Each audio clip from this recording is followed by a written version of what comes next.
Bienvenido o bienvenida a Satisfactory.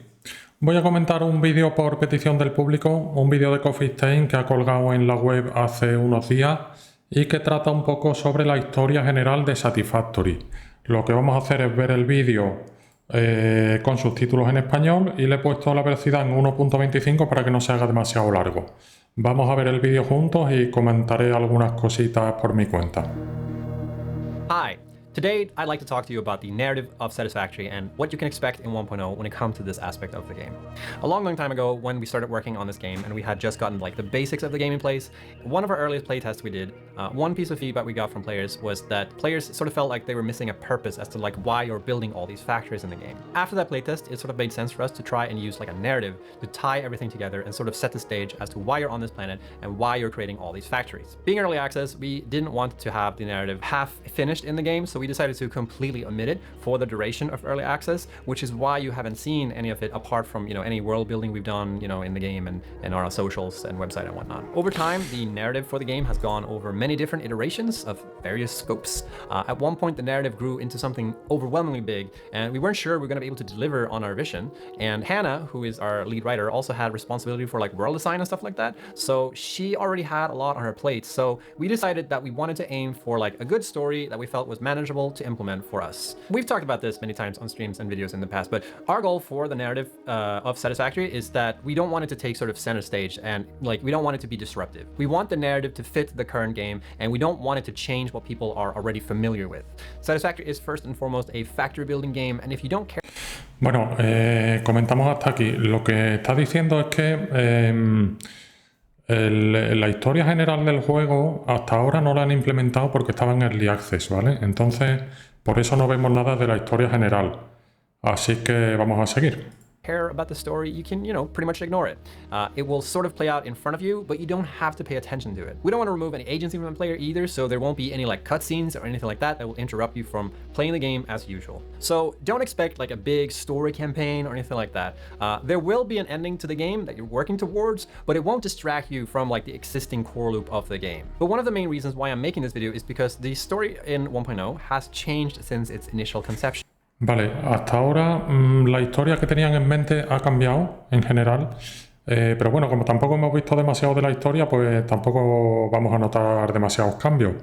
Lo que sí ha comentado una cosa importante y que a mí me gusta mucho, y es que no va a haber interrupciones durante el juego contándote la historia, ni habrá una campaña general, ni nada de eso, ¿no? Entonces nos van a permitir jugar como hasta ahora, sin grandes cortes para meter vídeos, ¿no?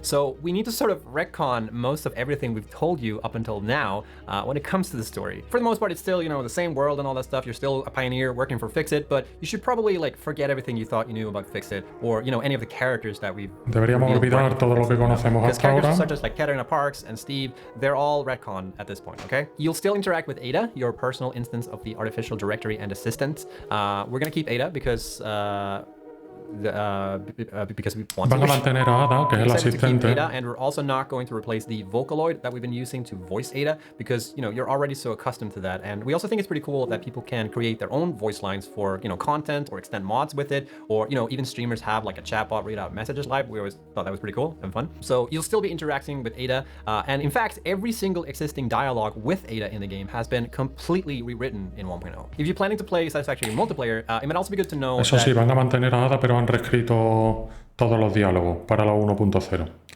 Bueno, ahora nos va a comentar alguna cosa del multijugador. Any narrative that is triggered by unlocking milestones or phases or research will be shared globally in the session, but a lot of other narrative delivery will be triggered individually on a proximity basis. So if you're not close to someone when they're triggering something related to narrative, you won't experience that until you trigger it yourself.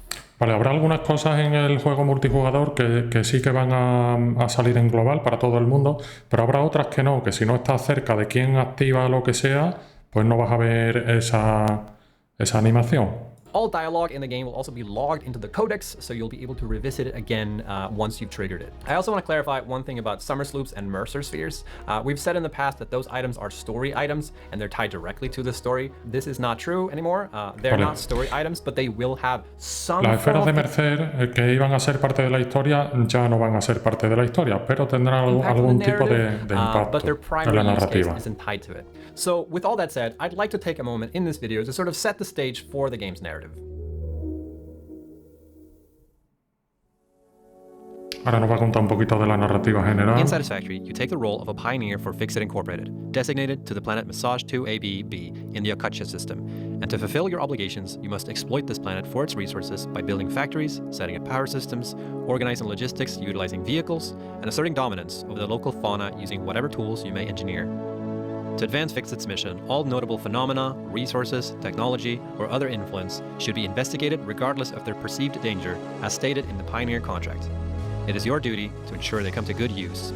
On this mission, you are accompanied by Ada, your personal instance of the artificial directory and assistant. Potential edible collected. Reminder that look and smell alone do not provide sufficient data to determine exact risk of consumption. Ada will guide you throughout your mission, measuring your performance and providing you with helpful advice as you explore the planet and progress in your exploits. Your first official objective is to initiate Project Assembly by building the space elevator. Project Assembly is divided into phases, each of which requires the delivery of project parts via the space elevator. Bueno, el objetivo principal obviamente es hacer el ascensor espacial y luego los envíos se dividen en distintas fases, como ya sabemos. Lo que sí que cambia es que al final habrá sorpresa, ¿no? Una vez que terminemos el juego, ahí sí que habrá parte de la narrativa, ¿no? Que nos han estado ocultando hasta ahora. Subsequent phases unlock access to new tiers with more advanced technologies to construct, automate, explore, and exploit. But it's time to be honest. This project is part of the Save the Day program, the largest united undertaking in human history, destined to save us all. Earth is in peril, and only Fixit pioneers offer hope for survival. Fixit is counting on you. Do not let Fixit down. Bueno, la cosa es que la Tierra está en peligro y nos han enviado a un planeta para salvar el mundo. Así que nada, hasta aquí este vídeo. Vamos a ver el final. Bueno, pues hasta aquí el vídeo de hoy. Espero que te haya gustado y te espero en el siguiente. Venga, chao, un saludo.